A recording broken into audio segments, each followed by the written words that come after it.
This is the mistake I see a lot of business owners making. They're creating just random offers and services, standalone things that don't connect to each other. So that means that every time they sell, they're starting from scratch again. If you've ever sat down to design a new service or product, you know how easy it is to overthink it. I see this all the time with people that I work with, and it's a big reason why in my business mastermind, we have so much training available on offer development and offer suites. It's so easy to sit there and think, do I need to reinvent the wheel? Do I just make something that everyone else is making? And I'm sure a lot of the time, neither one of those paths really feel good. The good news is that you don't need to start from scratch because you can literally steal strategies from some of the biggest global brands in the world. They've already tested and proven what works, and we can adapt it to service based businesses, coaching, consulting, and other creative offerings.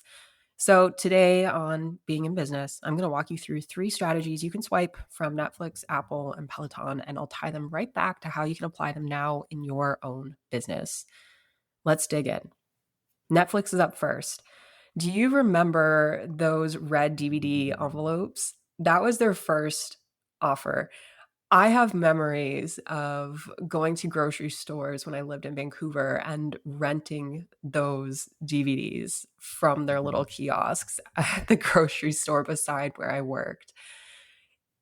Wow, what a blast from the past. After that phase, they then went to streaming, and now it's all about originals, right? They are actually producing so much of the content that is on Netflix. The promise hasn't changed once. It's always been about entertainment on demand for them, but the delivery has evolved as the market has changed. And this is honestly where so many entrepreneurs get stuck. We throw out the whole promise when an offer feels stale. We really do feel like we have to reinvent everything, new name, new niche, start over. And that honestly is pretty exhausting. So instead, I want you to ask yourself, what's the unchanging, underlying promise that's at the core of my business? Maybe it's helping people make more money. Maybe it's saving them time. Maybe it's helping them feel confident. That's your through line. I want you to get a little bit more specific than those examples above, but you get the idea. So the move here with Netflix is don't reinvent the promise, just evolve the delivery. And that's how Netflix went from mailing DVDs to dominating the entertainment industry.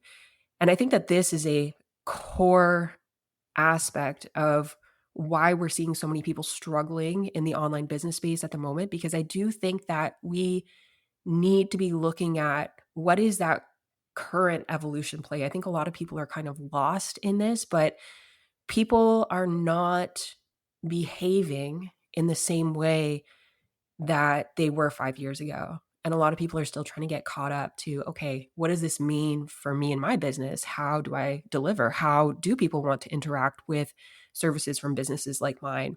And a lot of people are having a hard time figuring that out, but it is very figure outable when we get back to what is that unchanging promise and then do a lot of micro work around who exactly is that best fit client, right? I often have my clients and program members figure out, okay, who are the 3 to 5 clients who you've worked with within the last year? And I take them through a series of questions to really understand this person at a deep, deep, deep, deep, deep level. I'm not talking about how old are they, da, da, da. No, we're talking like getting into their psyche and starting to understand that and bringing it back to this core promise will end up giving you a lot of the answers. The next example, let's talk about Apple. So Apple doesn't just sell iPhones, right? The iPhone is their flagship. It's their product that when most people are introduced to the brand, it's kind of the easiest one to get into. Most people have a cell phone and iPhone is at the forefront of that choice, right? So it is oftentimes the way that people get into the Apple brand. It also happens to be their flagship, which is interesting. So this would be their entry point. It becomes an easy entry point to their offerings, mostly because a lot of cell phone service providers allow you to get an iPhone on a plan, right? On a payment plan. So it becomes a feeder offer or an easy entry point to their entire offer and product ecosystem because of that. Now, they've got other complementary products that can also act like feeders, like the AirPods, the watch, but What a lot of people don't realize is where Apple makes a ton of their money is iCloud and the App Store, right? These are recurring models, which is really important for businesses who don't want to feel like they're on a constant hamster wheel. So, this is why people stay with Apple, not because it's the cheapest and not even because it's technically the best in every category. We all know it's not. It's because you're in one ecosystem. It just all works together. For me, I work on a MacBook, an iMac, and even though, to be honest, I would love to switch my phone away from Apple, I stay with Apple because they've created a system where it all works together. So this is the ecosystem play that they have really created and done an incredible job at.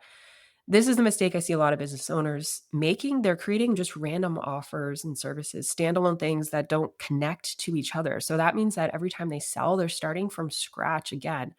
Instead, you need your offers to work like an ecosystem. It's going to change the game for you. So, a flagship, that's the thing that you want to be known for. That is where you want most people to work with you. A feeder, so this is an easier entry point. I typically call these easy entry points when I'm teaching this model. And a stickiness element, so a way for people to stay in your world. You don't need 15 offers, though. You just need a couple of really good ones that play well together, honestly, like Apple's done. And once you've got that, you'll notice clients stop disappearing after one offering because they've got somewhere else to go with you. My entire business model works incredibly well for this, and it has made everything so much easier for me. I've had people who come into Meta Ads Academy who then come into my business mastermind. I've had people come into my business mastermind and then go into Meta Ads Academy. I've had clients who come to me for ads management and then they end up in Meta Ads Academy. There's so many ways that my offerings work beautifully together. And I know that that's a huge reason why my business feels as light as it feels, honestly, while bringing in the revenue that it brings in and how profitably it brings in that revenue. So, if you're offering marketing services, perhaps your feeder easy entry point could be a low cost audit of your social media, their SEO, their ads, you name it. Your flagship is your monthly done for you marketing retainer. And then that stickiness and recurring revenue comes in play by a continuation of this marketing retainer. But perhaps now, because you've gotten them some incredible results, you're able to upsell them to add on an additional service. For an interior designer, a great example of a feeder offer would be something like a 90-minute design consultation or a virtual room refresh. Your flagship could be a full home redesign or multi room package. And then that stickiness or recurring revenue could be selling them some seasonal styling services on a membership. If you're a wedding photographer, a really common setup we see of this that works well is your feeder is the engagement photo shoot. Then, as your flagship, you're upselling to the full day wedding photography package. And then your stickiness or recurring revenue after that comes to offering an anniversary or family portrait session every single year. And finally, let's chat about Peloton. Okay, so let's be real. Bikes already existed. We already knew this. Spin bikes already existed too. Streaming workouts already existed as well. Community fitness already existed as well. So, what exactly did Peloton do here? Well, they combined them all and they added gamification, live leaderboards, and positioned themselves as the Apple of fitness.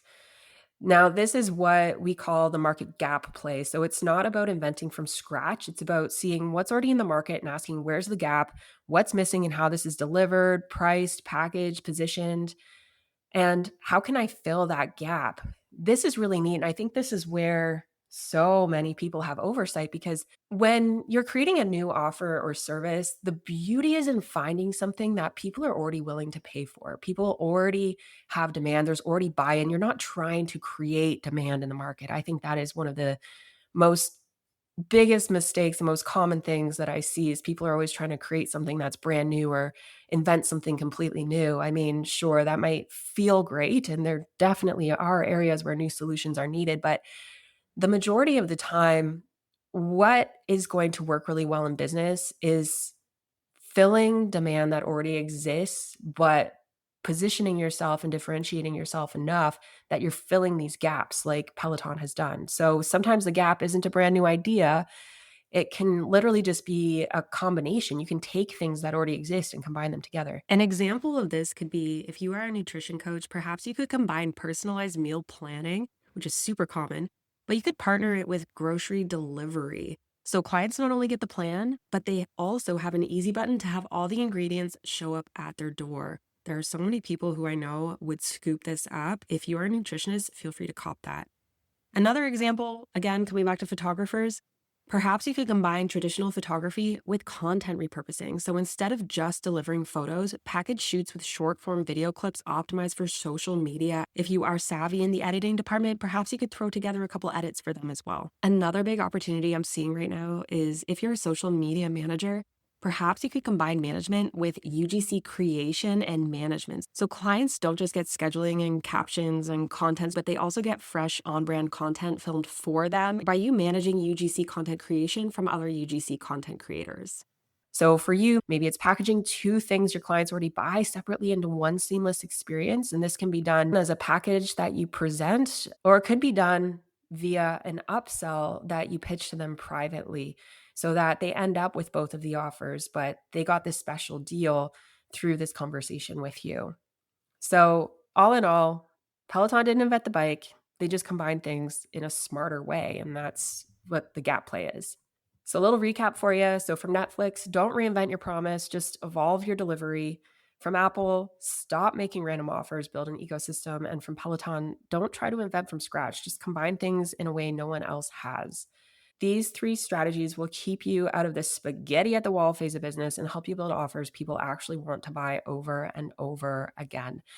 Now, of course, there's so much more that goes into strategic offer development. And if this is something that you want me to help you with, then you need to hop on the wait list for the Profit and Freedom Business Mastermind. You can find that link below in the show notes or at keelydimick.com/mastermind. And if this sparks something for you, I'd love to hear it. I would love to hear where your brain is and where you're at in your business. You can send me a DM and share that with me.